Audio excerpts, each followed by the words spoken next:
She came back, didn't ask for karma. She be close, so I had to palm her. And I ain't talking cold. Pushing pain at this point. Probably push through while I pray my own. Why tear all of it down, burn it down? Forget London bridges, now Sluts Kid is burning now. Why tear all of it down, burn it down? Forget London bridges, now Sluts Kid is burning now.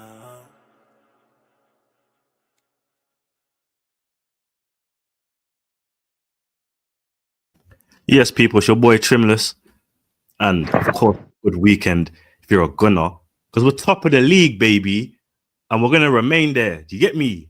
Clip it, do what you want to do. We're staying there till match week 30, Blood Clot 8. Come on, you gunners. Of course, I got the panel with me. Some more members to come on shortly. But for now, big up KLS every time, representing United, who picked up a clean sheet, which is rare. That's like going to the Jamaican shop and seeing chapatis. Big C. Come on, B. We're happy. It's been a lovely weekend. 2 weekends in a row where the ops have dropped points and we've capitalized. And it's very rare for Arsenal to capitalize when our main rivals drop points. We saw that last season and we've seen that in previous seasons. So we needed to do what we needed to do. We could have been, if things went differently, we could be 8-10 points behind Liverpool right now. And it's done. So big up to the man them. I'll give flowers to Arteta. I don't usually, but I'm going to give him praise. Now that he's got the artillery, the squad, there's no excuses.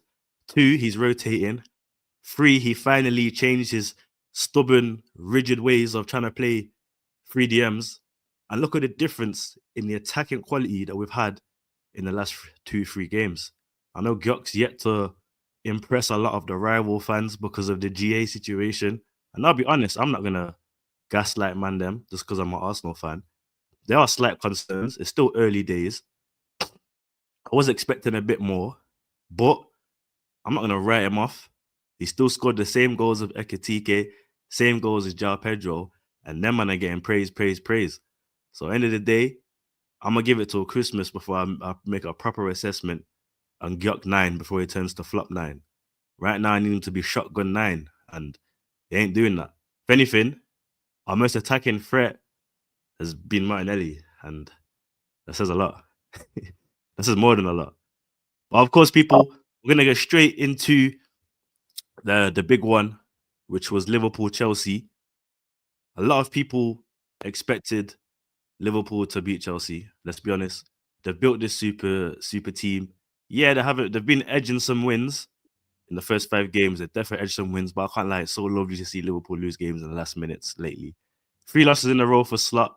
Liverpool fans get used to this. Slot ain't used to this. And I can't believe I was seeing some Liverpool fans questioning if Slot should stay.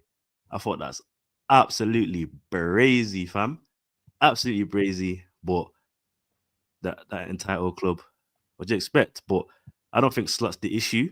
Man, them have just acquired a lot of new players, a lot of quality. It's going to take some time for man them to gel, get the balance right. He's got concerns that he didn't have last season. Right back situation. He's forced to play Szoboszlai in the right back, which destroys the balance of Liverpool's midfield. McAllister's been poor this season. I know I don't think he didn't have a preseason, but still, expect a lot more from McAllister. Wirtz. But there's been a lot of scrutiny on Wirtz. Quality player, but he's struggling to adapt to the Prem. Liverpool did look better when he came on, though. I must admit, they did look a bit better. But there are some concerns right now with the right back situation. Midfield not ticking too much, because if Gravenberch doesn't have an amazing day, the midfield's not doing nothing. And Salah, no salad. Bro, it's not looking good. Liverpool desperately need to get that balance right. We've got Van Dijk twerking, and the memes I've seen of Van Dijk, I've seen him playing golf. I've seen him on horses. I've seen him playing ice hockey. I've seen him twerking with Ice Spice.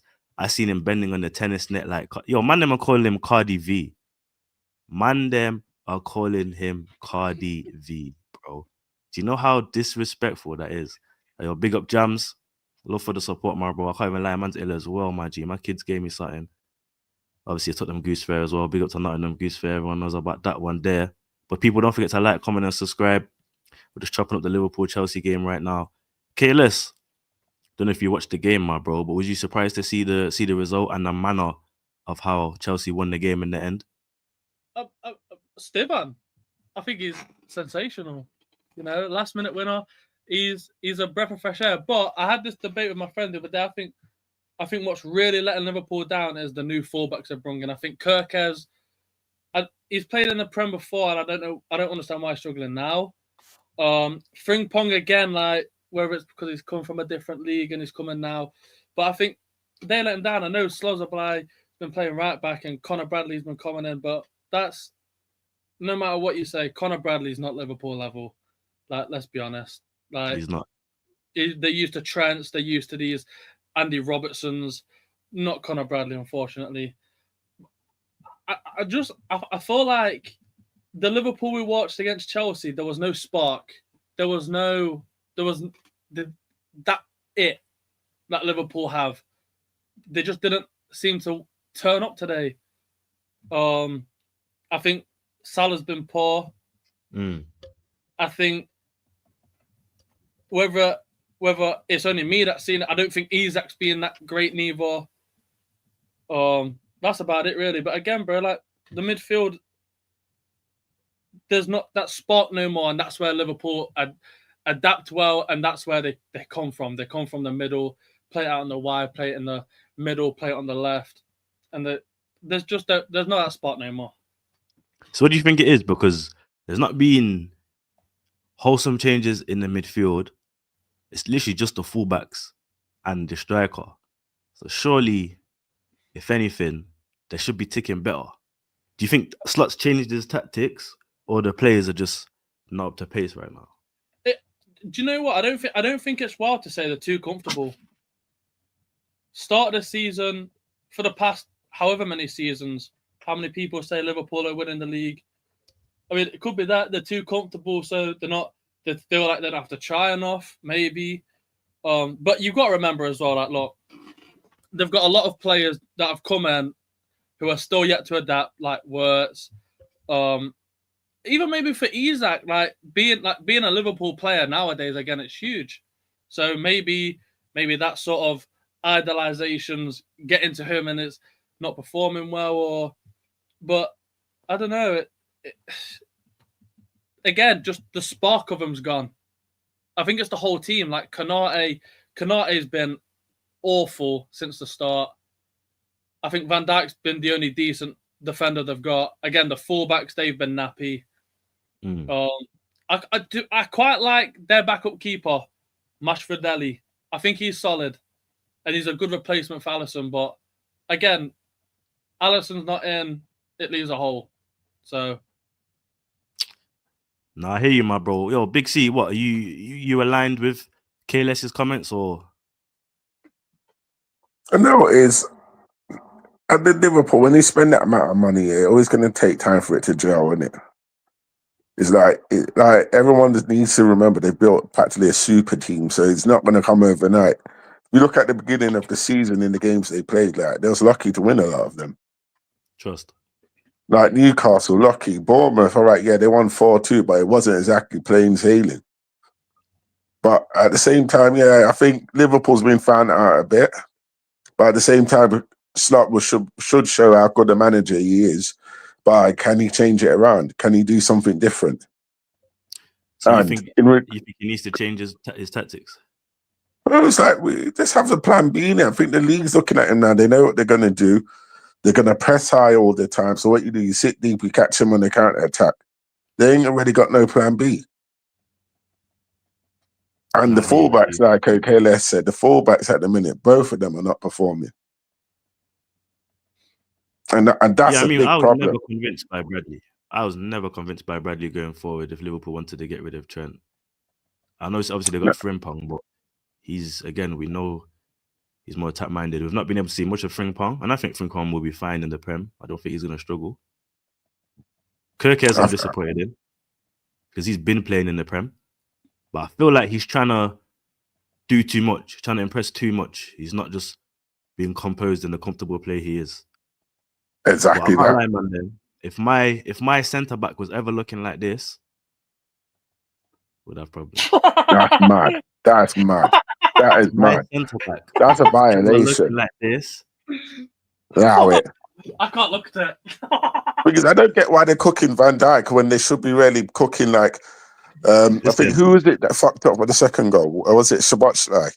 I think Van Dijk's quality, yeah, but social media is terrible. Social media is a dark place, bro. No. Social media is Dima made a dark. Garnacho look like prime Maradona, rude boy. Yeah. Oh, make it stop. Oh, you see that the way Garnacho was cooking them, man, innit? Oh. Nah, bro. Yeah. Listen. Garnacho, fam. I never thought he was a problem at United, and it was one thing me and True was aligned on. Yeah, big up to True, and that's one thing we was aligned on. I thought the Garnacho signing was actually a good signing because Chelsea don't have a influential left winger. Pedro Neto on the left is a bit meaty still. I think he's so much better on the right. Obviously, when Palmer's out, that front three balance was a concern, but for them to go beat Liverpool, it will give them a lot of confidence. Caicedo as well, he was quality. And the thing about Caicedo is it allows Chelsea to play with two midfielders that can just attack and not worry about the double pivot, because Caicedo is a player where he can cover both aspects. He's two players in one in that type of defensive midfield role that he does. And it does help Chelsea a lot in terms of their attacking flow. However, also concede goals because their backline's not great. If Caicedo was in front of a quality backline, yeah, you would see even much more like of how dirty he is. But I was very impressed by his performance against Liverpool. End of the day, Liverpool are not ticking. However, you still got to go ahead and beat the quality opposition, and that's what Liverpool are. Let's not move like they're scrubs. Chelsea still had a task to do at home. And we know Liverpool usually thump up Chelsea, multiple cup finals and that, regardless of form. So this was important for Chelsea to get over the line. And we've got to big up Maresca because there's a bit of concerns about him in the last few games with the red cards and him not knowing how to manage with 10 men, but with 11 men. Done his thing. He got the tactics spot on. You can see, if you watch the game, he targeted that right-hand side because he knew Salah was not going to be tracking back. He just knew. He capitalized, man. It was capitalized. It was good. Good approach to the game. Got the 3 points, and he made the subs at the right time. Because although Garnacho was doing it all right, when Gittins and Estavo came on, you could see that he just told them to run at their man. This attack. It doesn't matter if you lose the ball. And this allowed Chelsea to get out. It allowed Chelsea to attack with a bit more intense and confidence. It brought them up the pitch a lot. And big up Cucurella, man, because that ball in the last minute of the game got defender on you. It's a perfect low-driven ball. And big up Esteval for having the IQ to run and sprint back post, because a lot of players, right wing, they're not always there. And essentially, he's won them the game, man. So that was my analysis of the Liverpool-Chelsea. But as KLS said, when Alisson's not there, big difference, and McAllister's not performing, you got to rely on Konate's. Liverpool fans are saying Konate can go to Madrid. They're just saying he can just go to Madrid now. So that tells you everything about his performances lately. And when Van Disney has a day like that, it's not good, bro. It's not good. The Twerkathon was in set. He was ready to show why he's been doing squats, and it's mad. But yeah, Big C. Before we move off the Liverpool-Chelsea game, was you surprised to see the result, or did you think, this Liverpool team was due a loss anyway? The way they played all season, it was coming. Like, they can't keep getting as lucky as they was getting, like in games, and they not lose one. Because they've been, by every Liverpool's fan, they've played shit this season. Like, they've won games, but they've won a lot of them by luck. The biggest one was Newcastle. Yeah. All right, the 1-0 against us here is a stinky game. They won it by a worldie.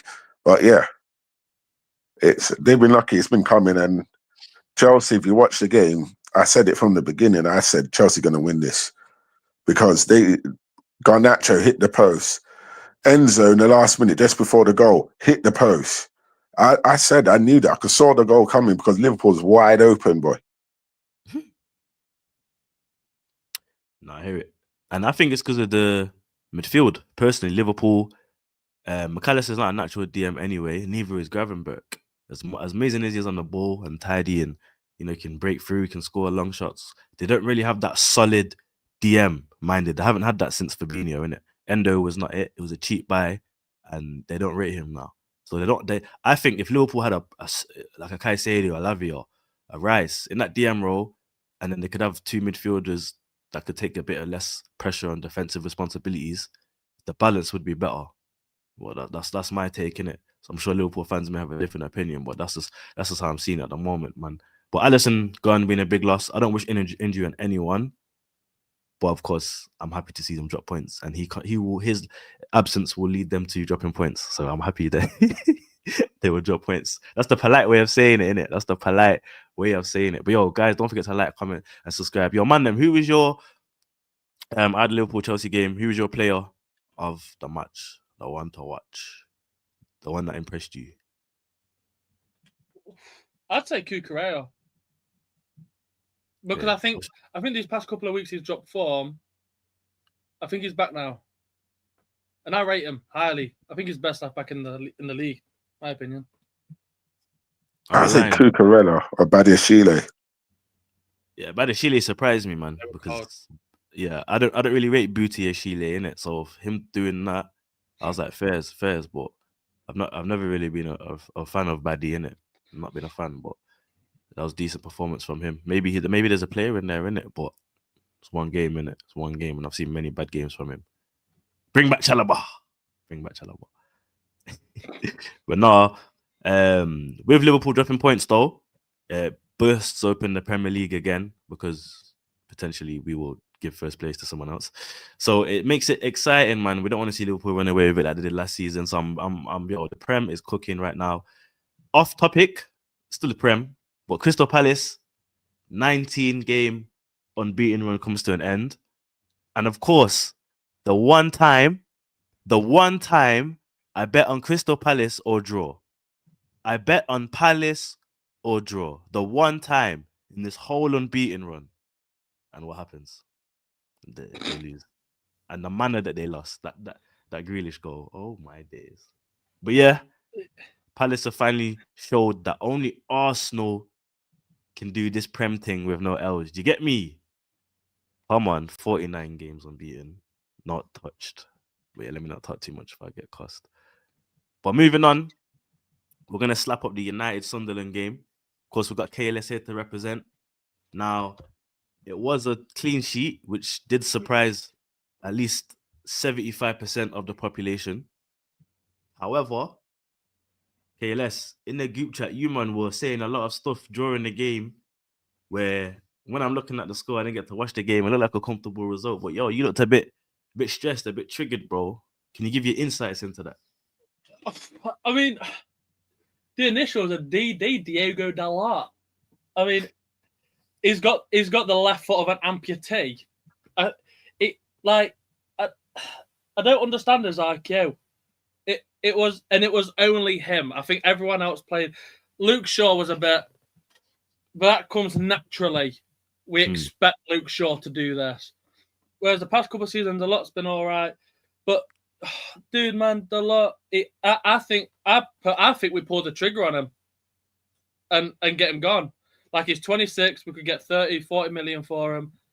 And bringing someone not only can slot into that right mid, right wing back position, I think let's with that 30 million go find someone that's expertise in this exact, like, I was screaming for Lucas Vazquez, in the summer transfer window. Bad then.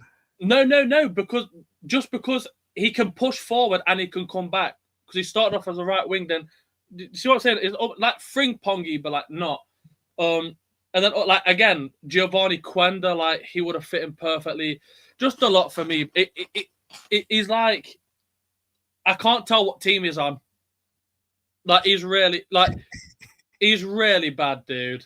He is. He's so bad. Don't get me wrong. You're not getting Quenda because he's gone Chelsea next year. This is what I'm saying.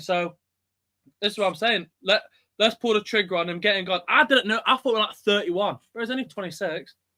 Dallas We can 26. Yeah, bro, we can get dough for him. Do you see what I'm saying? And reinvest it into someone in that position. No, what do you Maybe- think happened to him though? Because Dallas was never an issue before, man. Oh, I don't know. It was. The thing is with the lot, yeah, is when he's on form, he's terrific. Like last season, when we had Van Nistelrooy as manager and was playing Leicester, I would go and say to my friend, dude, he's amazing. Like I think he's one of the most underrated right backs. Like because a couple of times in that season, he was terrific. And then, but when he's good, he's terrific. But when he's bad, like it's beyond human. Like you got more chance whacking a squirrel right back doing more. And like that's not me trying to be funny. Like I genuinely mean it. When he's bad, he's useless. So my opinion, I'd pull trigger on him and get a guard. And like, let's start this whole system of Amarins. It's for the future. What? Then let's start bringing future people in. Diego Leon at right mid, dude. Get him some game time, or you know, like we only played a lot on the left because actually I don't have an answer for that. I know why I plays him on the right because Mazraoui's out, but dude, I don't know how much I can keep going watching him. No, honestly, dude, don't giggle. I'm being serious. I don't know how I can't do it. Like there was one point in the game where I think it was either Ahmad or in Bremer. He crossed it in. Not even like there was power on it. It was just a little dink over, and Dalot was right here on the edge of the box there. He's gone to kick it, and the ball's gone past him. You're a professional footballer. That's your profession. Are you letting the ball go like? And it wasn't, you know, like sometimes, yeah, where like it's like he played Disney pens. Wait, you man were at home though, innit? Was at home, yeah. Yeah, man, high winds, money, man. Northern England, high winds, man. Bro, high winds. Dude, that could have been a win wafter. He still wouldn't have got it. It honestly, he's like transparent. It went through him, and it went out for a goal kick. And you're a professional footballer. You play for Manchester United, and it's little things like that when Onana was here and he was doing them silly things where you're letting a goal in. It's costing us games, dude. And playing him on the left is not helping at all. I'd rather play Dorgu. If Dorgu's not fit, I'd start Diego Leon. I've watched his highlights. He reminds me of a bit like Hulk.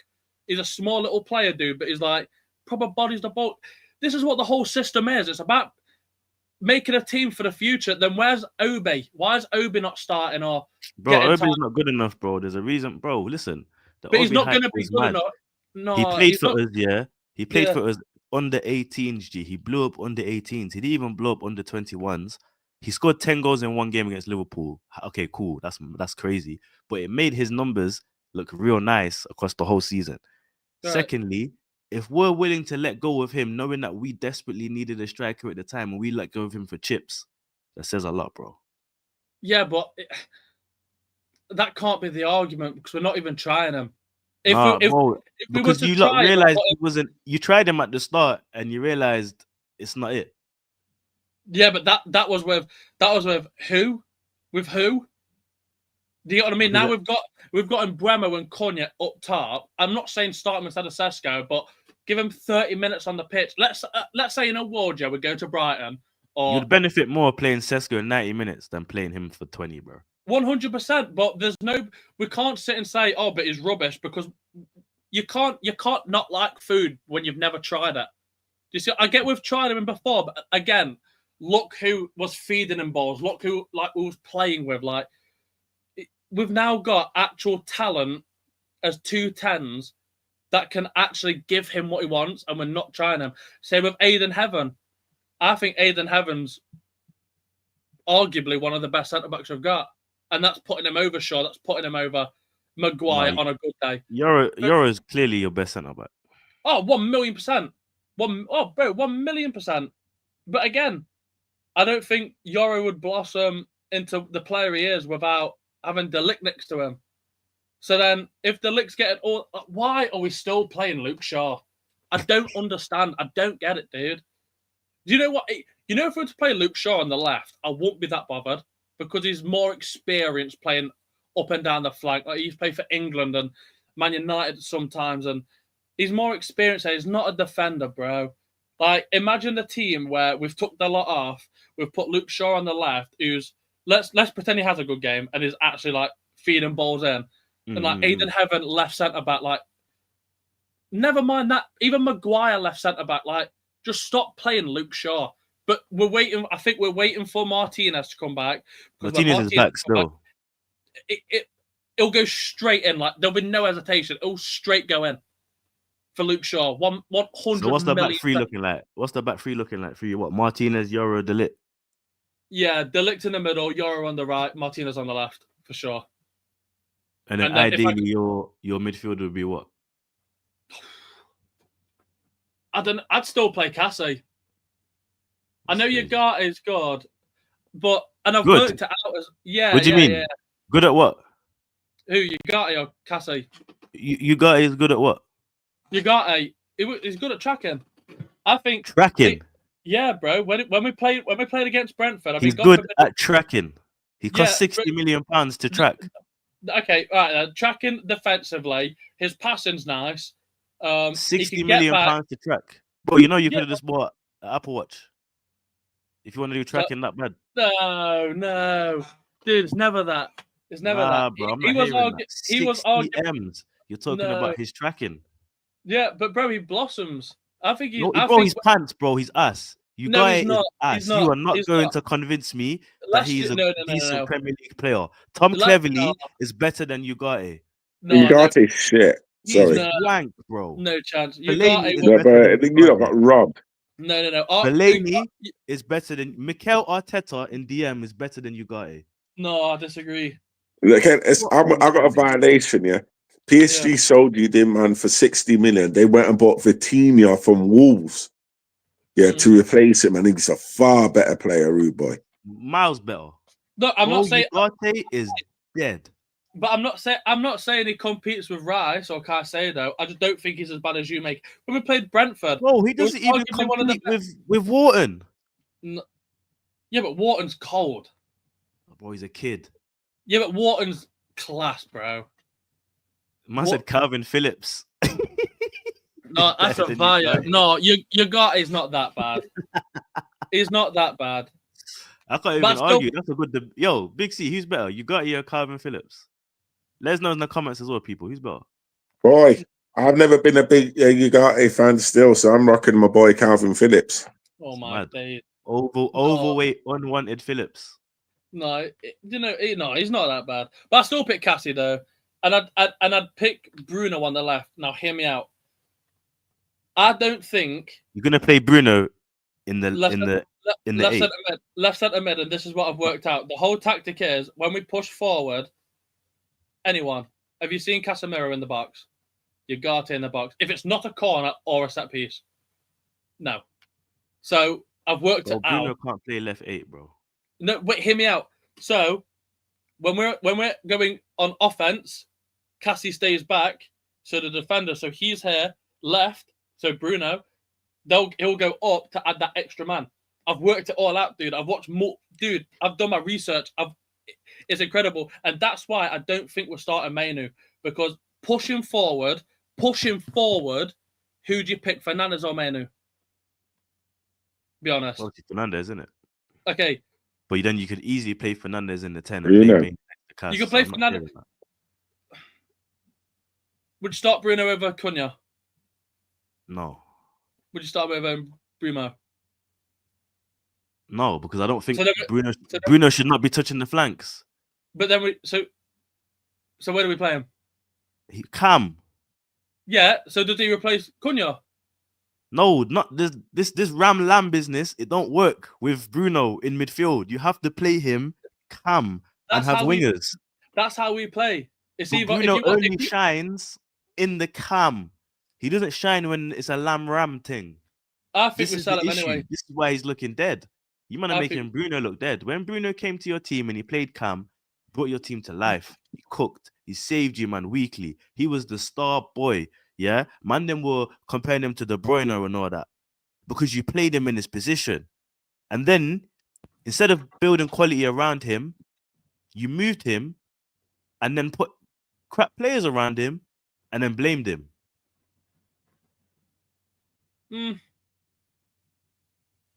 So in the current tactic we're playing, the current formation, who would you take him off for? Cunha and Bruno. I wouldn't even play him in this tactic that you got on. There we he go. Doesn't work. So don't work. So for while he doesn't work, and what I've just said of how we go offense, right stays back, left goes up, pushing forward, Fernandes or Mainu? Pushing forward always, but the game's much more than just pushing forward. Okay. But So you're looking at forward. one aspect, bro. One side of the table. No. Oh, no. I'm looking at multiple. So I've gone through on the Manchester whole squad, and I want someone to come into I want someone to show up, and I can look at them and go, captain. De Ligt is next her.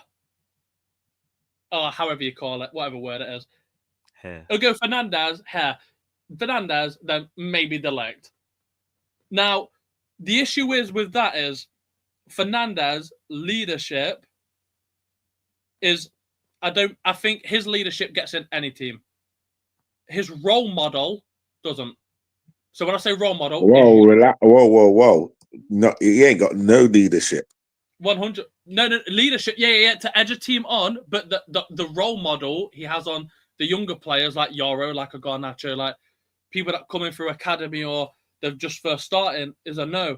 But that leadership for the Man United squad, it's everything for this team. It's everything this team needs. But it led you to 17th spot last season, bro. He ain't got no leadership. And a Europa League final. What is this? What does this even mean? Bro, like, even Roy Keane cooks him, bro. That's how deep it is. Yeah, okay. So would we rather benefit having a captain at centre-back or a captain in the middle? Centre-back. Really? Centre-back all day, mate. To see the whole game. So who's captain for Arsenal? Odegaard. We don't want him to be. We want him to be Gabriel. Yeah, Ricey. But then that's another conversation for another day. So Ricey, but he's in the middle. At least in the middle, he can then shout back, forward, left, right. Odegaard was the captain because he was voted in by the players, not because the manager's smart. But no, his leadership's too much for us, bro. Like it's a whole. Like, bro, I remember last season when he got a red card against Wolves and we played Newcastle the next game. You can feel when he's not on the pitch. Like, bro. Like, yeah, I agree with you. I don't think Bruno's the problem. I think you play him out of position. I don't think you should have given him the captaincy because I think he lacks role model. As much as you're saying he's a role model for these younger players, when he's on the pitch, he's a crying little rat. No, I'm saying he's not. I'm saying his leadership is top notch, but him as a role model. The thing is, the leadership thing. I feel like that's just more just because of his Portuguese passion, if anything. Yeah. But in terms of Bruno being the scapegoat all the time for United, I just always think it's wrong because to be fair, you scapegoat a lot of players all the time instead of the tactical setup. I know managers have come in, but if you look at it, Ten Hag wasn't the problem. Got rid of him. You might always looking at the people that are not the problem and getting rid of them. No, I know there was a bit of insides with the changing rooms and how he was chatting to the players and all that, but there's been no benefit. It's been a year now and there's been no benefit to his dismissal. But in terms of going forward, you have the players now and not the manager. There's always something off balance. If Man United can finally click, listen, I want to see Man United be a good team again. As much as the banter's lovely and we like seeing you man suffering, the only title race rivalry I want is with Man United. I don't want it with Liverpool and City. I want them relegated. That's bad man shit. Yeah, man. Arsenal, Man United title race. That's what the Prem needs, bro. I don't care what anyone tells me. But it's like when you man are good, we're dead, and when you man are dead, we're good. It's last time we were both good. At the same time, bro, I was 5. You get me? Yeah. But we're gonna move on. We're gonna talk about the Arsenal game. We're gonna talk about technically the best team in the country. The table don't lie. Don't forget to like, comment, and subscribe to the Trimless Gooner people. This is the Project Prem every 9 p.m. on Tuesdays. Big up funds. I don't think we're gonna see any Liverpool representees today. I don't think we're gonna see them. Rems, where you at, B? quiet. Yeah, That's what we're doing. sorry, Preparation. lads. I'm outside right now. That's why you're not seeing my face. Now, fun, you're that dark anyway, my brother. It's good. But Yeah, man. Come on. obviously, my bro, we're literally just about to touch off the United game. We're just chopping it up, but of course, you're here, so I want to hear your views. KLS was pretty much just giving his little breakdown of the game. I asked him why he was kicking off in the group chat because on paper it looked like a comfortable win. But yeah, man, what was your take from the Sunderland game? Clean sheet for once as well, bro. That's a big one still, I lie.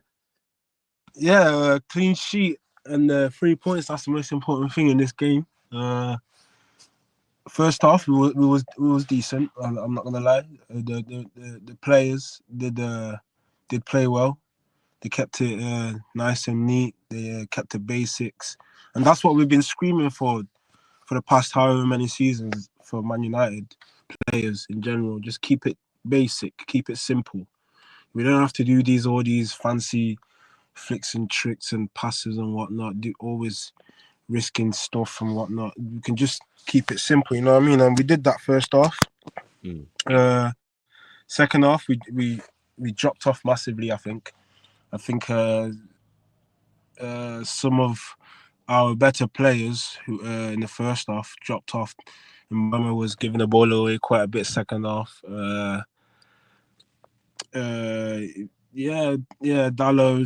we all know what Dallo's like. Yeah, So KLS was cussing Dallas. Even first half, he wasn't even part of that. You know what I'm saying? The group that was good, he was in his own game. Yeah, apart from that, we didn't play bad, I would say. Obviously, second half was an issue. Other than that, Amrin made good decisions apart from bringing Maguire on, which apart from that, it was a decent game for once. You know what I mean? For once, it was a decent game. Obviously, the stance of the manager don't change until, you know what I'm saying. But for now, he still needs to go. But well, that's another day to talk about. But yeah. So far, so good from that game. Anyway, nothing more, nothing less. To be honest. Nah, I hear it, my brother. Wait, yo, Big C, I know you're on FIFA, innit? Yeah.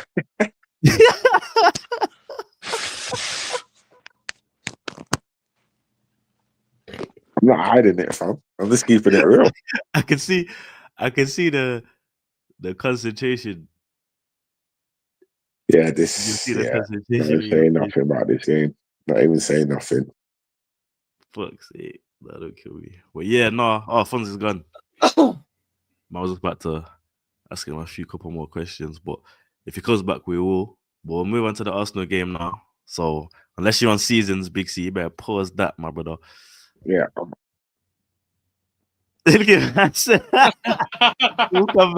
Full concentration, yeah. Bro, I just left it on simulation, rude boy. No, Big C, man. Let's get straight into it, my bro. Because we know West Ham last 2 times at our stadium, they've cooked us. Especially when in important moments as well. So there's that I want to talk about. There's obviously the penalty, Saka taking it, and he needed to take it, getting his 100th goal in 200th appearances. And also, I feel like he had that little personal mentality against West Ham for missing that pen. I think he always wants to score pens against West Ham because he's a mentality monster. But yeah, and as well, it was a nice, comfortable, solid performance. West Ham never looked like scoring, which is a bit of a reoccurring theme we've seen this season in terms of ups. But yeah, man, Big C, let me know, man. Good performance by the lads, innit? Tails tidy. We done the job. And, we got the 3 points. It was revenge settings at the end of the day. Apart from the foul crud chance, they never really threatened us. In regards to Saka, I get it why he wants to take the penalties. 200th appearance. To me, it's not a big thing, innit? He scored it. That's the most important thing. We come out the game with the 3 points, innit? Now, obviously, the negative is obviously losing Odegaard again. But this is getting beyond the joke now, isn't it? Like, what's going off at the club with the training and like, these men are breaking down like crazy. But yeah, apart from that, I'm happy to be sitting top of the league. Plan B, it seems like it's finally developing one because it wasn't so cross heavy. So at the end of the day, we move on. Now we have to rely on Man United, do their job. Do their job at Anfield and it's all good. Factos. I can't lie, that Man United Liverpool game is going to be tasty. Tasty. And either team losing satisfies me. That's why I love it. But I'll take a draw. I'll take a draw. Both teams dropping points, and Man United will be gassed with a draw, of course, because you might have bombs now. Liverpool will be very disappointed. So I think that's the best result for me. I'll take a draw. In terms of the Arsenal game as well, as I was saying, we know Gyök's the pen taker. There's been a few fans criticizing Saka for taking the penalty, not letting Gyök take it because he needs the goals and confidence right now. The ball goes in the back of the net, and my fan base complains about who takes the penalty. And then they wonder why people say Arsenal fans are the worst, why Arsenal fans get cut. Bro, stop being so blood clot sentimental. Bro, exactly. We scored. What's the point? It's not even a talking point. The fact that people are upset enough to even bring it up and say they're disappointed in Saka for taking the pen and scoring. A man okay? A man restarted? Because what are we doing here, bro? Like, what are we doing here? All it is this man that's hating and chatting rubbish, innit? He scored at the end of the day. We walked out of a clean sheet, 3 points. I'm happy. I don't care who takes it. Moms, bro. And we needed that second goal. That was an important one. What happens now when Gyök takes it, misses, we draw the game 1-1, Gyök's confidence is in the bin. Bro, he's put the ball in the back of the net. It was the right call. There's nothing to go on about. But in terms of the performance, man, recently I've been giving Arteta praise, which is something rare. I rarely do. But as I said, with the squad he's got now and the football he wants to play, as boring as it can be, now that he's tried to free up the midfield a bit, it's looking more attractive. And as well, the defense is still solidified. He didn't need to be playing so defensively and pragmatically anyway, but we can definitely be chilling with that defense backline that we have. Yo, my bro, Funds, obviously I know you're out and active, my bro. Sorry about that. My charger was moving crazy. Sorry. Okay. Just let me know because I can grab your predictions now, or if you're gonna still be here in 20 minutes, we can do it then. No, I'll be here. Say less. Now, we were just talking about the Arsenal Sunderland game. Fans were complaining that Saka took the penalty in it because they're saying Gyök needs to get goals for his confidence and blah blah blah. I'm thinking, bro, the ball's gone in the back of the net. Man, them are still complaining. I was just chopping up that. But yeah, giving Arteta his praises. The charger must have bust again because Funds has cut on a split, no banana. But yeah, giving Arteta his praises because big man thing, like with the squad we have now, I actually expect us to win the league. Before it was like, yo, I'm confident. I think we can. Now it's like, bro, I expect us to win the league. I expect us to reach minimum semi-finals of the Champions League, minimum. So I don't expect Arteta to win the Champions League. He's got no European pedigree. I don't think he's going to be the manager to take us over the line for Europe. He might be for the Prem, but not for Europe. Let's be real. What do you think, the Big C? What, you think Arteta could take us over the line for Europe?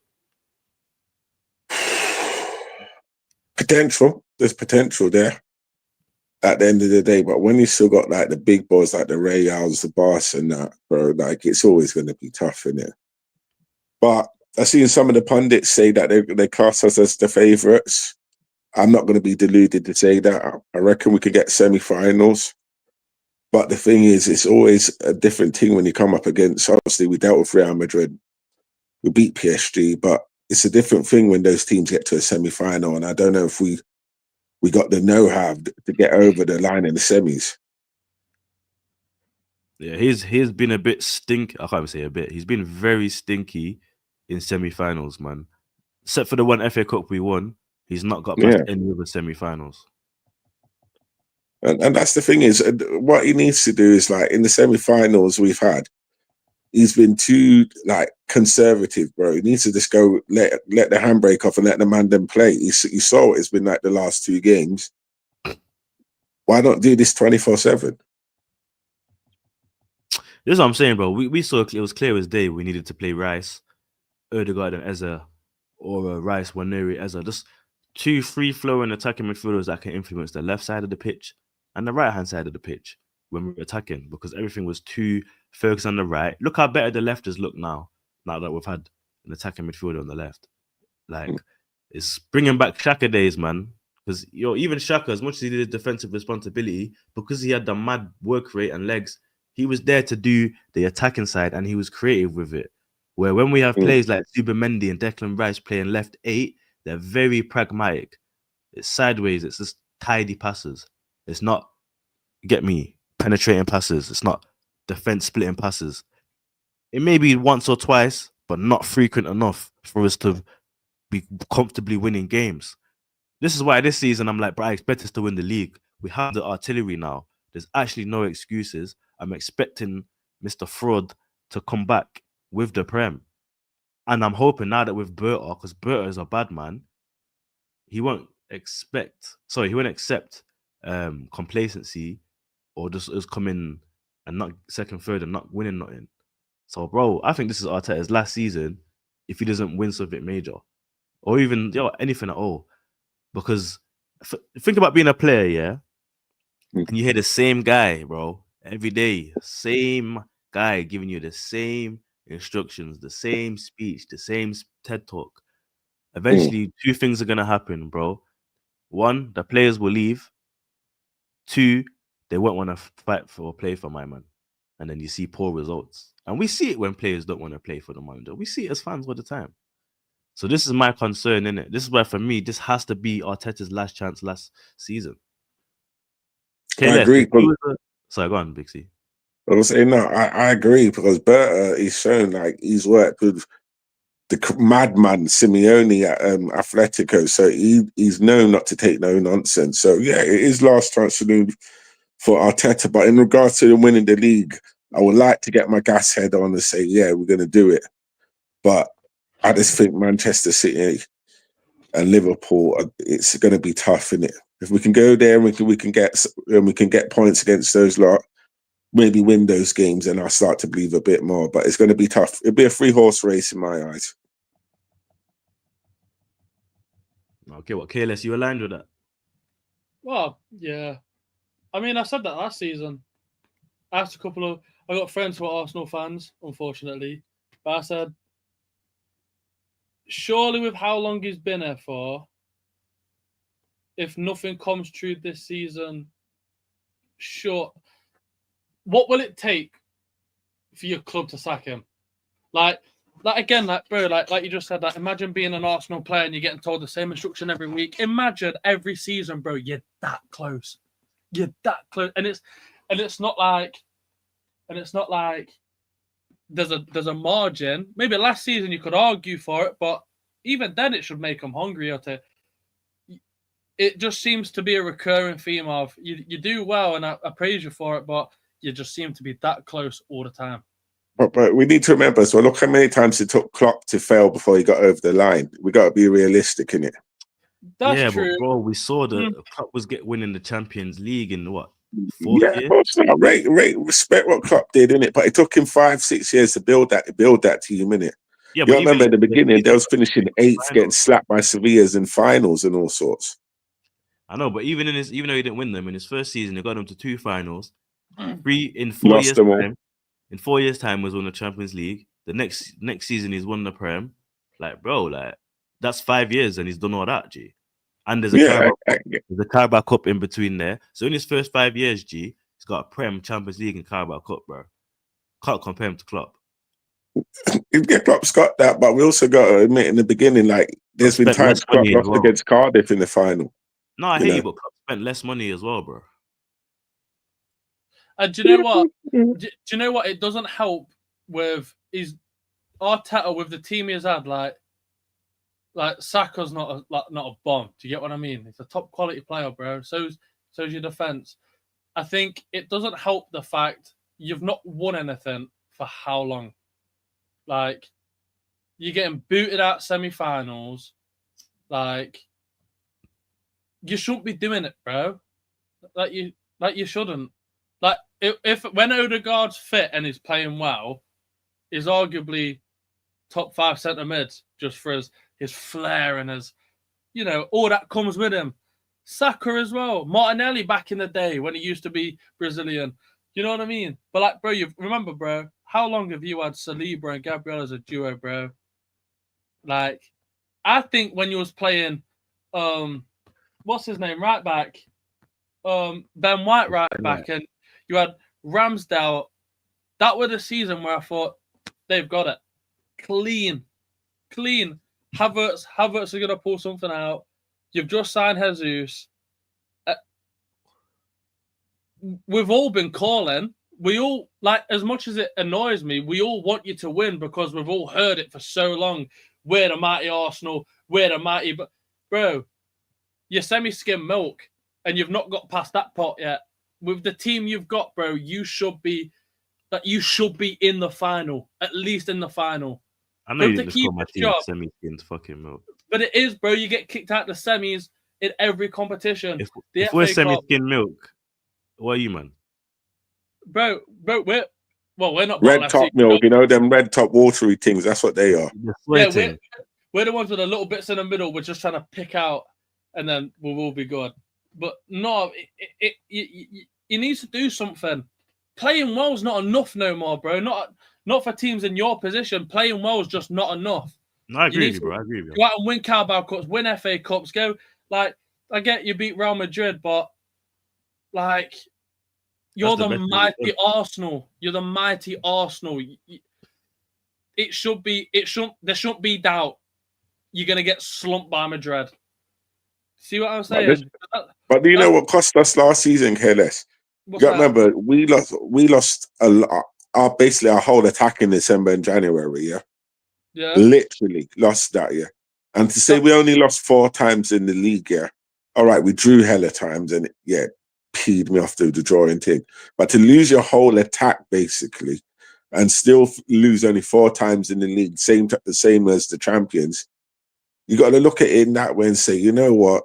No team that lost their whole attack basically would have done that. You'd have seen it crumble off worse. Yeah, that's true. But then it takes me back to the point of, like, you say we got 4 points. That goes to show how good your defense is. Oh yeah, our defense is to me top 3 defensive partnerships in world football. In world football, 1,000,000%, bro. I think it competes with the PSGs, and you know, I think it's better than the PSGs, if you ask me.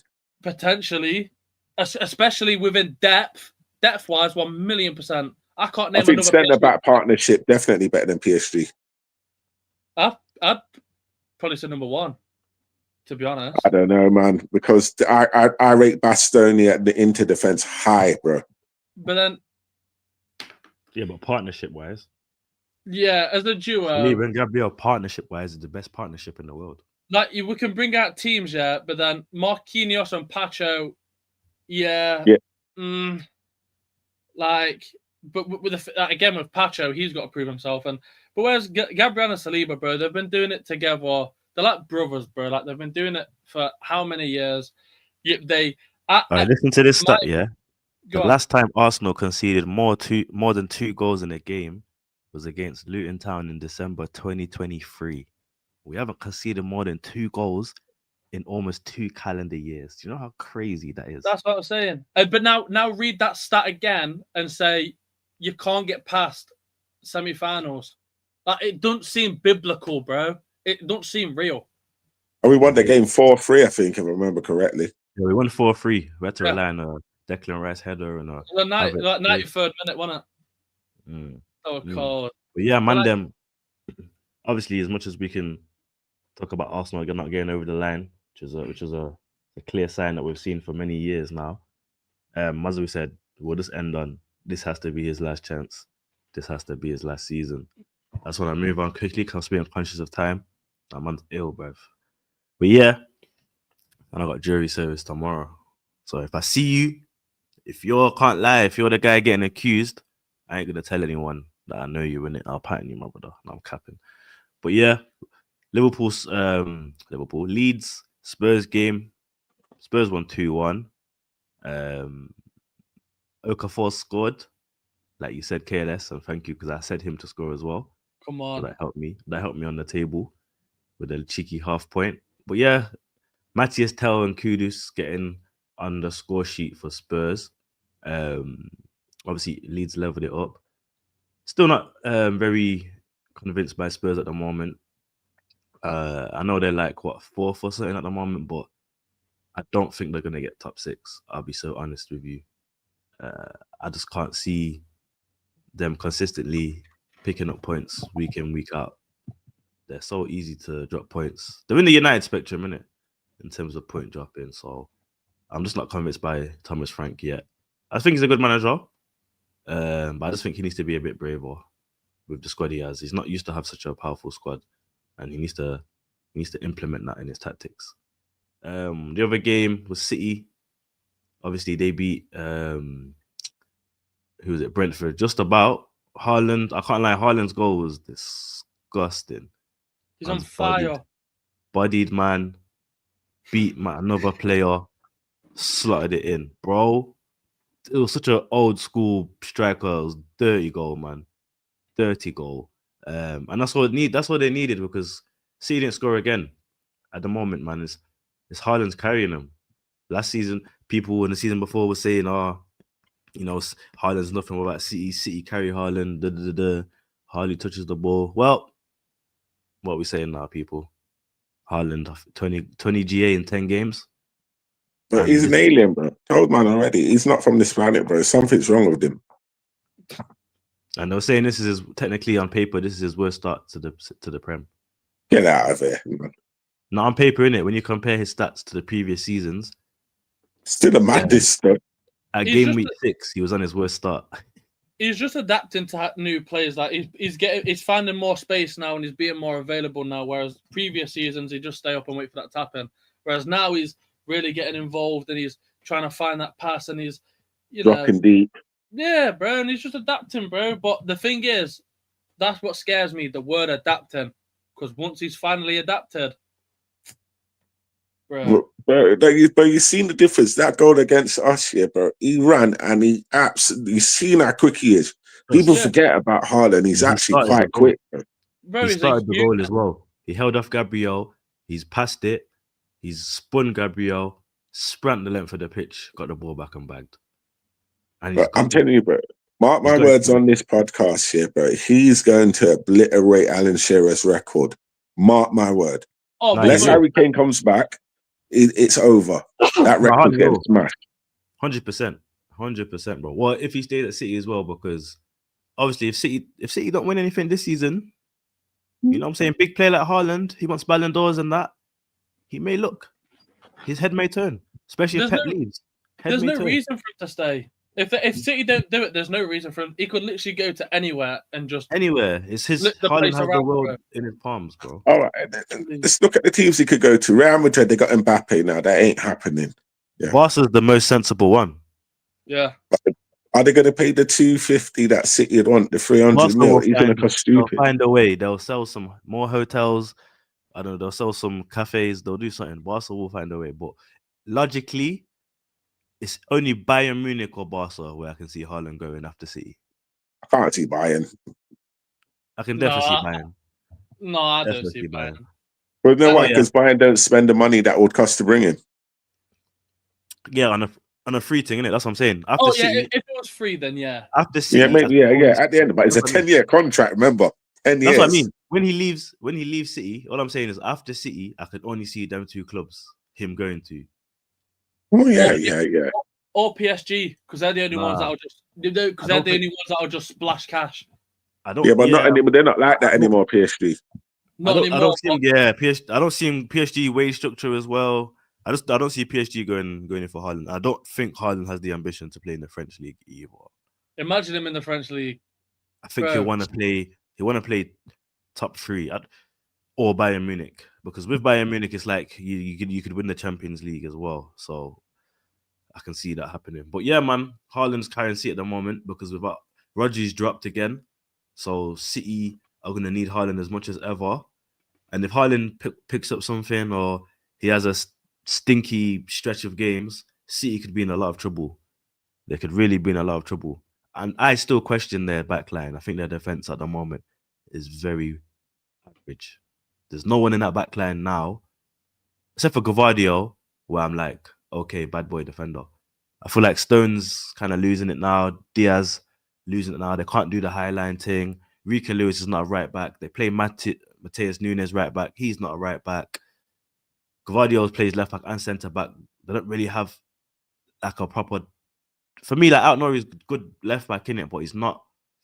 Like, come on, Man City signing a left back from Wolves. It's like that's not the Man City we know. And he can't stay fit neither. That's why he's already injured. Like I know Outnor. Yeah, I think he's out for the season, if I remember correctly. I think so. It's long, bro. He don't come back for a long time.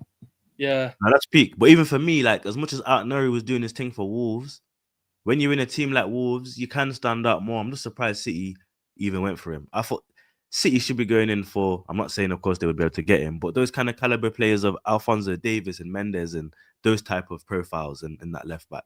That's what I'd expect, especially with Pep. Because Pep usually with defenders does try, and especially with his fullbacks, go for quality fullbacks. Because that's his football does rely heavily on fullbacks. So, yeah, man, it's going to be interesting how City adapt again without Rodri. And if Haaland, as I said, has a bad patch or picks up an injury or something, how they're going to get over the line in games. Will Cherky step up? Reindeers? Will Foden be the Foden of 2 years ago?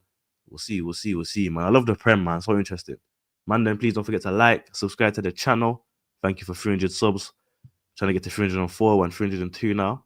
But yeah, man, we're going to get into the part of the predictions. We're going to chop up the predictions that we'll discuss because obviously it's international break. We're still going to be back next week on Tuesday. Another draft. For those that were there for the last draft, it was it was too funny. It was too funny. The shouts man them were saying for the players were crazy. Oh, don't remind me. Don't remind me.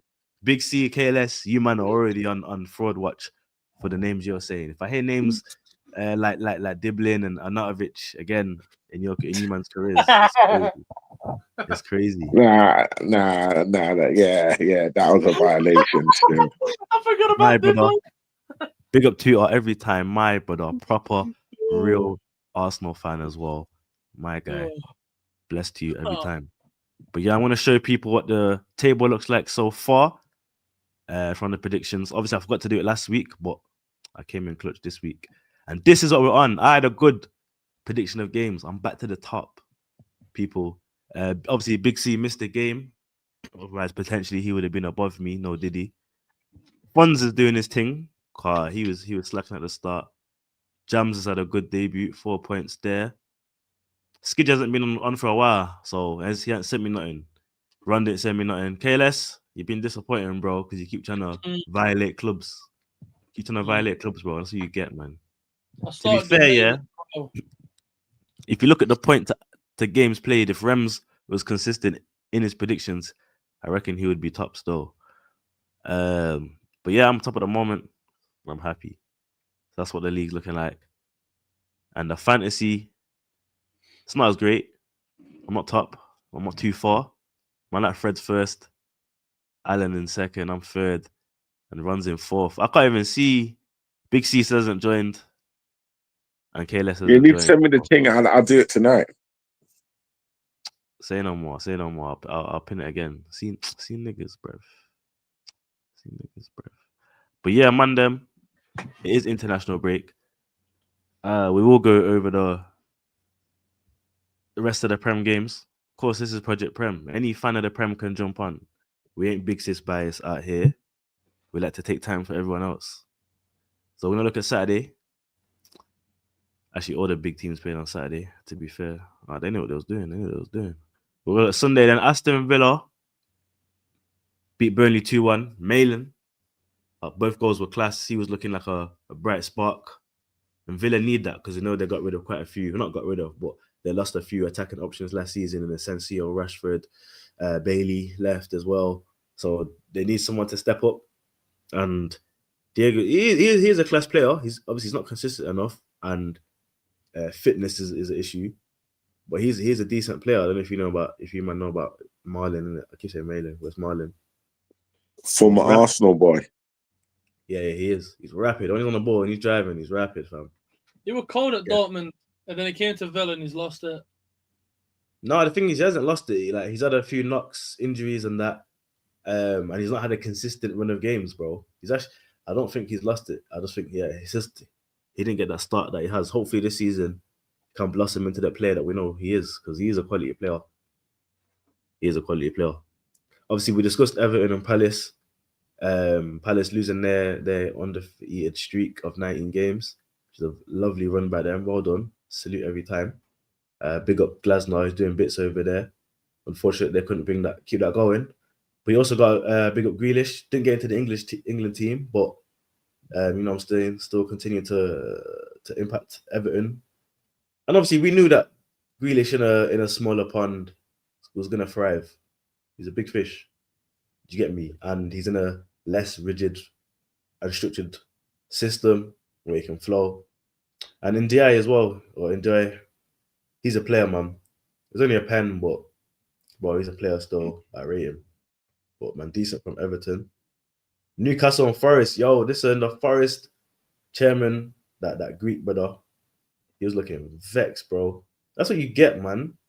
That's what you get, bro. You filthy fat cat rat, bro. You had a quality manager, but because you didn't like his honest values, you didn't like his traditions, you didn't like the way he run things, even though it was successful, put Forest into Europe, bro. And this is the respect that you get. That's the game for you, my G. I've actually got a wild take for this one. I think sack him already, but only because if it was a comment and we could see improvement, then I wouldn't be saying it. But it's coming. It's 2 games now. Nothing's changed, bro. Like there's no different direction, bro. And the thing is, look, you bring in a manager, and the first couple of games, nothing's changed. Like it's not like he's playing different, and but this winger's moving more. Nothing, bro. Nothing's changed. And if you keep Ange and nothing's changed, they've just lost that Danish team. They're gonna get knocked out the Europa League. They're gonna get knocked out the FA Cup, the Carabao Cup. They're not gonna. I think get rid of him now and bring someone else that's more experienced. I can actually again. I watch the game, nothing's changed at all. That's why nothing's working. Like even Chris Wood now, he's beyond hope. I think Forest fans, you get rid of Ange and you bring someone in that can actually bring you somewhere. I know he won the Europa League, but I won't be saying. I don't know, you know. I think Nuno was overperforming with that team. I don't think it's a coaching thing. I think Nuno was overperforming with that team. Players now. They've got like Anderson at DM, Murillo, Milinkovic. Bro, they've got players, bro. I don't think Ange is the guy. They have I can't even say quality spine. They have a decent spine. No, it's good. It's not a spine that's going to win the Europa League. It's not a spine that's going to get top 6 in the Prem. And it's not a spine that's going to, you'd think, win the FA Cup. So, as I said, getting rid of Nuno, that's Forest's last hope. He overachieved because he understood the quality he had, the players he had, the system. He knew how to make it work. He got the balance right, and he patterned. Whilst other managers are going to want to implement their style, their game, their philosophy with a team that doesn't have the quality to do that, and it's not going to work, bro. I agree. It's not going to work. I agree. So Forest, for me, 15th or lower this season. I made a bet with my work colleague, Johnny, that they'll finish 15th or lower. He laughed. But as soon as I heard that Nuno was leaving, I knew it was going to be back to Forest of old. You know what? They deserve it, rude boy. I told them when they got that fraud coming in, what they was going to do. And guess what he's done? Self-destructive Forest within a record time. Told man about Edu, I was right. And I want apologies from all the Forest fans I said it to. Yeah, this is what you get. He's brought in an absolute clueless manager. Yeah. And Poster crap. He manages the team like he's playing FIFA all at attack. Yeah, no. Good, you deserve what you get. No, I'm not sorry for these, man. I hear it, man. Well gone too, Hunter. Hope you're good, my bro. Hope you're good. But yeah, the last one was what's it called? Brighton and Wolves. They drew 1-1. Not much need to talk about there. Wolves need as much points as they can get at the moment because they're just looking like they're definitely going down. And Brighton are just that team that just, you know what I'm saying, they're just going to come 10th. They'll win 3 games in a row. They'll draw. They'll lose 2. They'll win 3. They'll draw. They'll lose 2. Not much changes. Different managers come in. It's the same thing. It's a very well-run club in terms of consistent stability. But I guess Brighton can beat anyone on their day, but they can also drop points to anyone. So it's just one of them ones with Brighton. But that's pretty much how game week 7 went. It wasn't the best results for I'm saying, the teams that are not Arsenal. But City are creeping up, to be fair. I'm not gonna move like they're not a concern for me, low key. Obviously, as I said, Rodri going, and if Haaland has a bad patch, but he rarely does. But City coming back up. Obviously, Bournemouth are there cute at the moment, but that's not gonna be a thing. Neither are Palace. And I can't see Chelsea just going on a form of 10 wins in a row. I don't think they have the quality. Yeah, they don't have the defense to do that. They have the attack to do that, but not the defense. Which always confuses me because the defense has been the weakest part for a number of years now, and they just didn't for seasons, bro. They've not done anything for it. So I don't think saying the defense is an issue no more. I don't think it's valid because their defense has been pony for about 4 or 5 years. Minus Cucurella and Reece James, who else? Like you Chalobah is not a top 4 player. Colwell's not a top 4 player. Colwell is. Colwell's a top 4 player. No, he's not, bro. He's not. He can't even keep fit. He can't even keep fit. No, he's not, bro. His injury record is not as bad as people make out. Like last season, he was there for the whole season. He was fit the whole season. Colwell's top 4. I hear you with Chalobah. I think Chalobah's top 6. Colwell's top 4. I think Badashile is Badashile. Disasi is not even Prem. Cucurella is obviously top 2 even. Cucurella could easily get into Liverpool's team, easily get into Arsenal's team. I'm not going to cap. Talking about Reece James, again, it's the same thing. He's top 1, if anything. So, like, it's not, when you look at it player for player, it's not as bad. Fofana as well, he's not a bad defender. Like, they haven't signed mad loads of crap defenders. But I just don't understand why it doesn't work. It does not work. Chelsea's defense does not work. It's just odd because however, Chelsea to have that one defender. However, though, a makeshift defense against Liverpool won the game, bro. I think they had Reece James in centre back. That's mental. It worked against Isak and Eki and them man, and Gaki and them man, and Salah and them man. Couldn't do nothing. So if you can do something against Liverpool with players out of position, I'm just not understanding why. Is it a mentality thing then? Are you going into bigger games?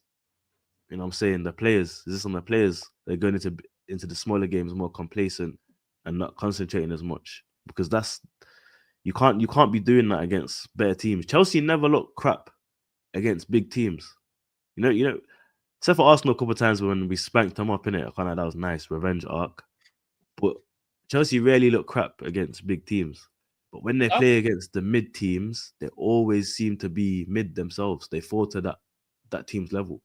I think it's the manager. I'm not bought on him. I just feel like with every game, like Arteta plays the same system each week. Amorim basically does. Pep basically does. Enzo, it just every game there seems to be some dramatic change to how they play.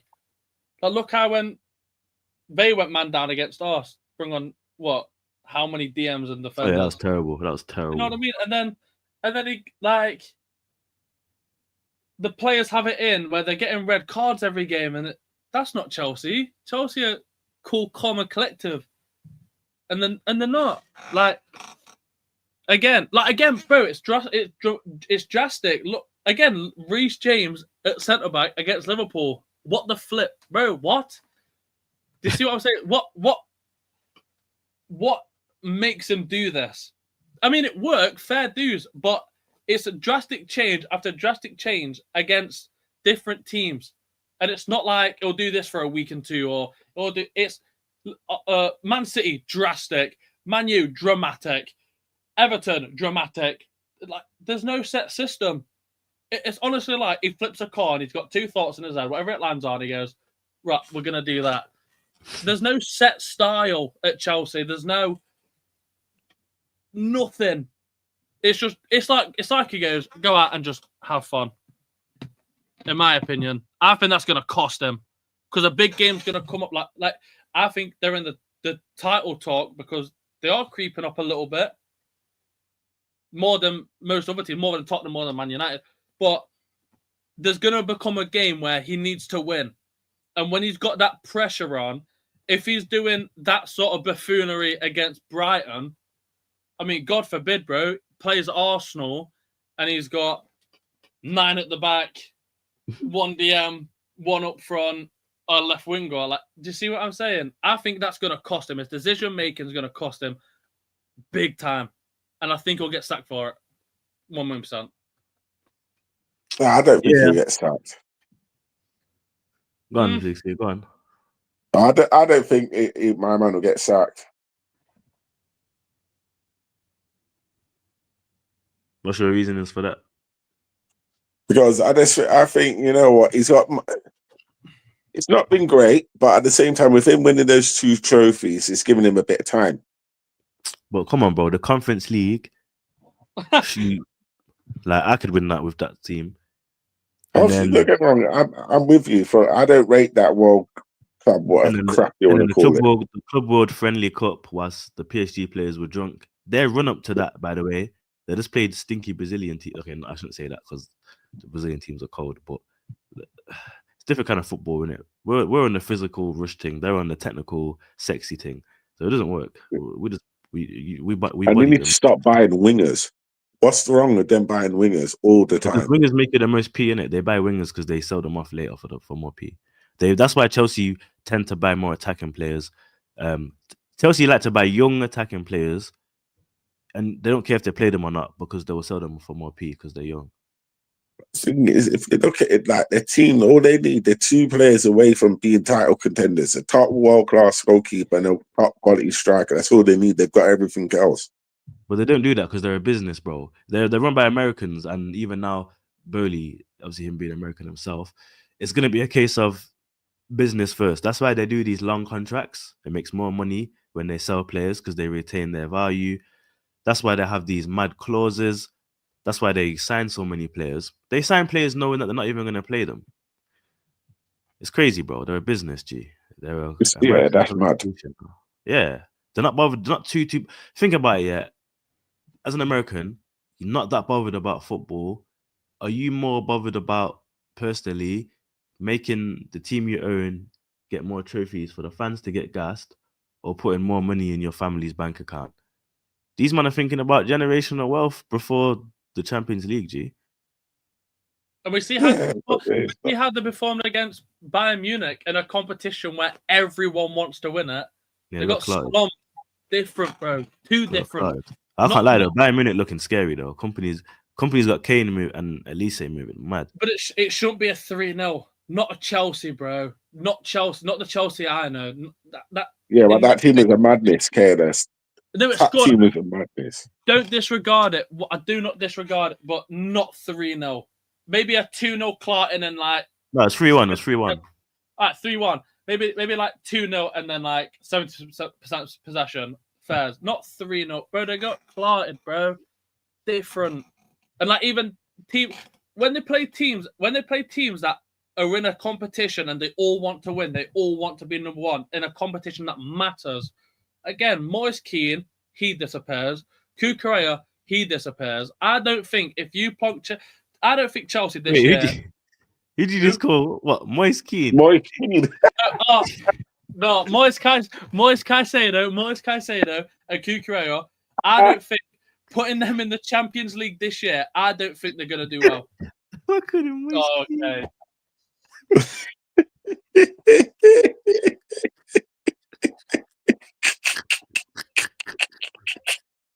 I deeped it and I didn't want to say nothing. I was thinking for time. Wait, when did we start talking about Serie A? It's because I don't say Moise Caicedo. I just say Caicedo. I thought for the pod I'd be a bit more professional, and it's backfired on man. What a knobhead.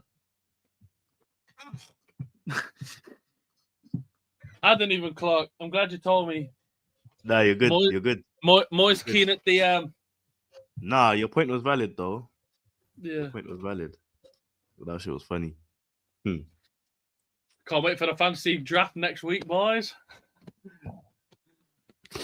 But yeah, people, we're gonna wrap things up. Lastly, I don't know if you man seen the Gary Neville comments situation about the Union Jack. Obviously he came out and said some stuff that's been circulating with quite a few sports outlets and news outlets right now. Some of them are trying to boycott him, cancel him, for his opinions. He was trying to talk about separation, but a lot of people saying it's low hanging fruit what he said. Bit of target bashing as well. I don't know if you might have heard what he's come out and said. No. No, Big C, you No. heard it? No, I've seen it said madness, but I've not looked at the comments or nothing. Okay, obviously I can't play the video because I'll get copyrighted. But essentially, he was saying that because he's a property owner, innit? He owns bare properties, and he went to go check on some of them, and he said for the first time in 15 years he's seeing Union Jacks on them, and he's saying how come all of a sudden he's just seeing them now.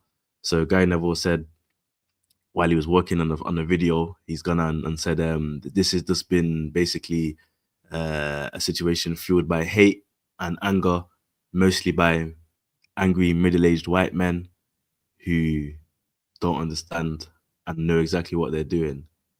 That's what he said. He said angry middle-aged white men know exactly what they're doing with the Union Jacks. So of course, a lot of middle-aged white men have turned on him. The comments, they're trying to boycott him. They ain't trying to hear about him. Listen, Neville, you've had your opinion.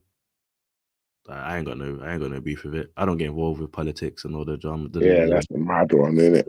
That's I personally, my bro, as a representative of the middle-aged men, white men, and a lot of your fan base are middle-aged white men who obviously watched you grow up playing football and supported you and put a lot of money in your account. I don't think it was the best thing to say on a public platform. Maybe that was for the private story. Especially right now. Yeah. The backlash has been mad. Simon Jordan on TalkSport was cooking him.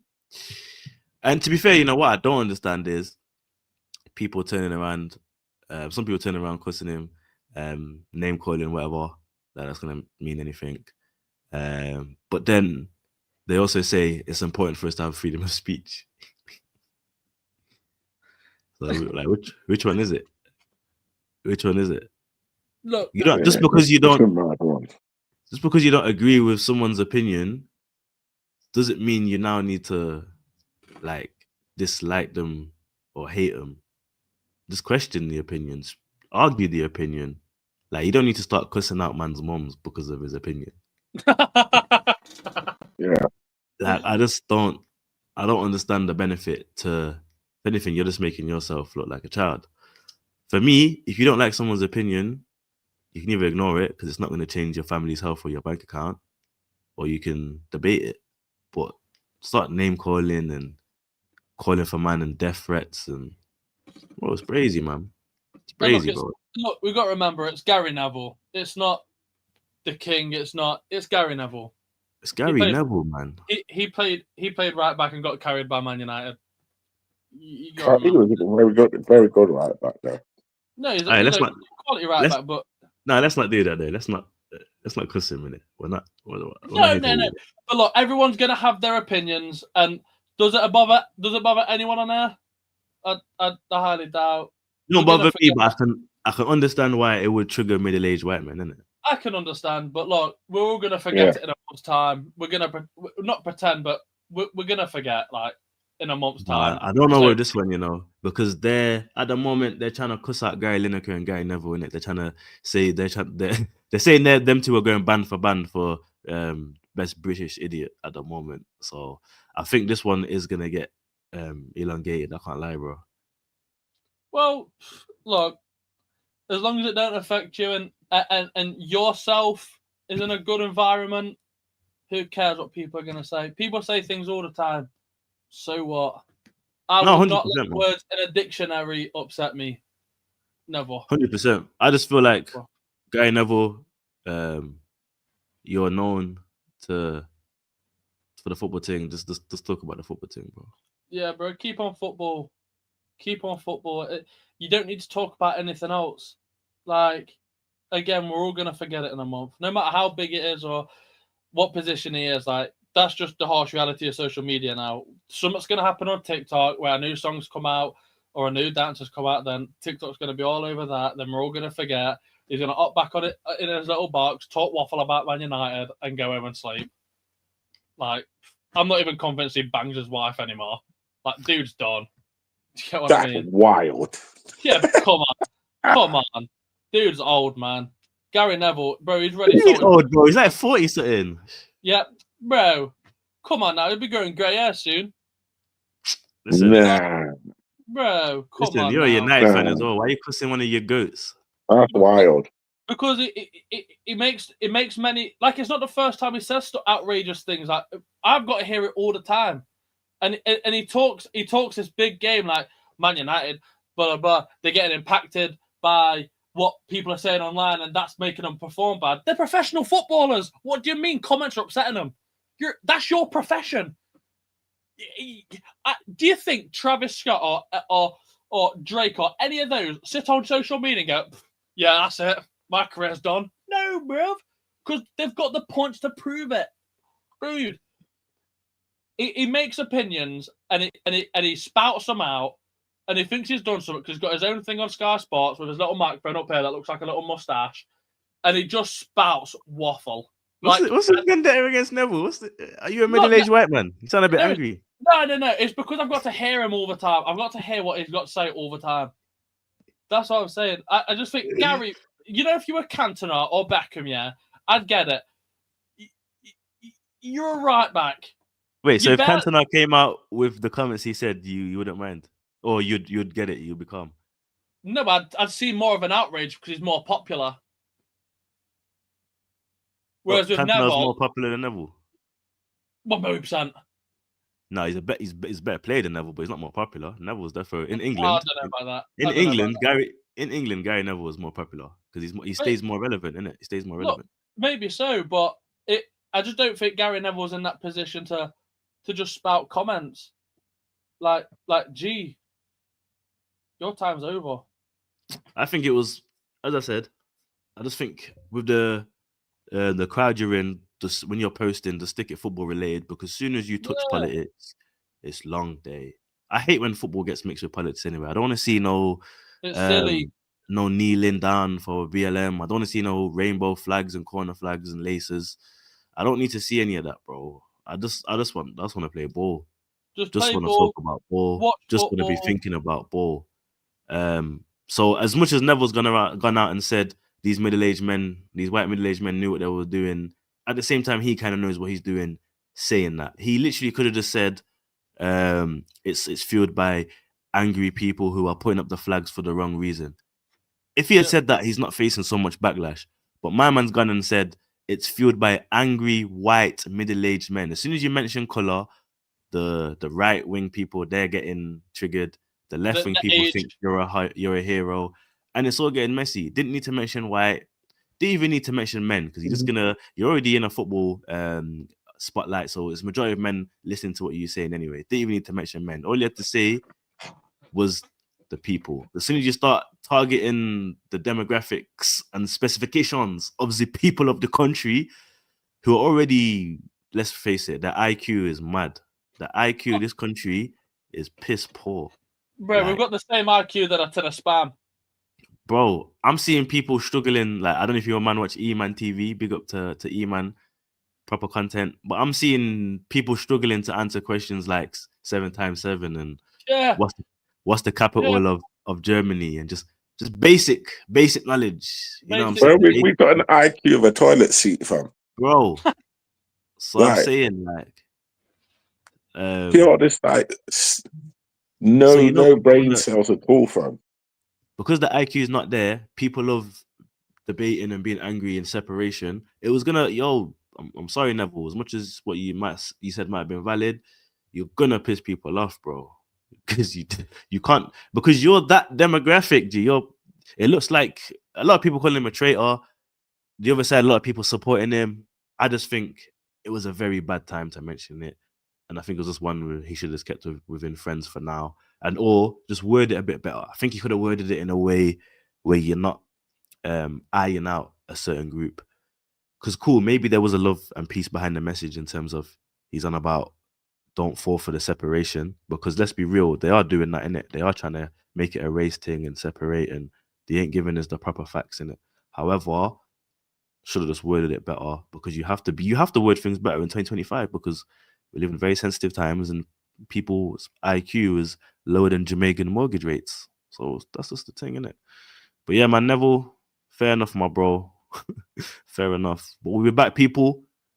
Tuesday, 9 p.m. Of course, it's international break, so we're going to be doing a draft show. Message me if you want to get involved, test your ball knowledge, see what you're saying about if you know your players in Europe and overseas, of course. But yeah, man, people, don't forget to like, comment, and subscribe. Big up to the panel for jumping on. Appreciate you every time. We'll be back Tuesday. Love.